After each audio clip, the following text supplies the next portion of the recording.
In this snow-covered state where people are digging out from the second storm in a week, the president's claims of widespread election fraud drawing an icy reception. How would you characterize these claims that there are thousands of people who were busted? Balderdash, I guess. That's the only way I could claim. I don't know. I couldn't explain it. Al Hoteling, perplexed. Amy Greenlaw, flabbergasted. I think it's insane. I think he's literally crazy because... Does it offend you as someone who lives here and votes here? Yeah, like our votes don't matter. In Durham, the ballots are still under lock and key. If President Trump has any doubt, he can come right down and feel the vault himself. Town manager Todd Selig oversees the local elections, is a registered independent, and insists President Trump's assertions are impossible.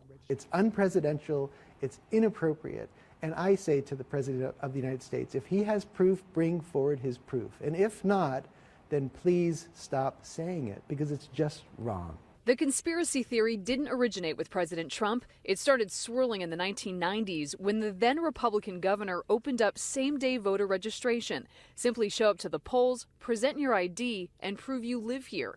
The rumors return every election cycle that buses filled with people from solidly blue Massachusetts cross over the state line and make a beeline for the voting booths. This is absolutely preposterous. The idea that people are being bussed in by the hundreds or the thousands, absolutely not true. Fergus Cullen was a never-Trumper who so far has stayed silent. But when Trump and his aides repeatedly made the voter fraud claims, Cullen took to Twitter. I will personally pay the first person to produce proof that buses are being used to transport people to New Hampshire to vote. I will pay them a check for $1,000. So far, there's been no proof. You got thousands of people standing around the polls with smartphones, and none of them have snapped a picture of this. And it's like the Tooth Fairy or the Easter Bunny. You would think somebody would get a shot of them.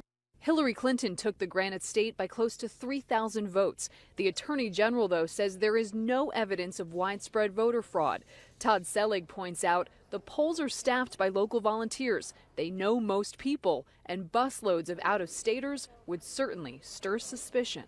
We are dealing with neighbors and friends and colleagues. We're not typically dealing with strangers from out of town who look nefarious in their intent and are trying to cause national disruption with fraudulent votes. You know, and if they did show up, you'd probably notice. If they did show up, we'd be all over them.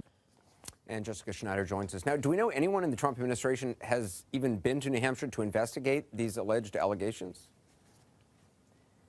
Anderson, there have been no indications that anyone from the White House has been up here to investigate, and that's probably because there's nothing to investigate. The Attorney General has stressed there is no evidence of any widespread voter fraud.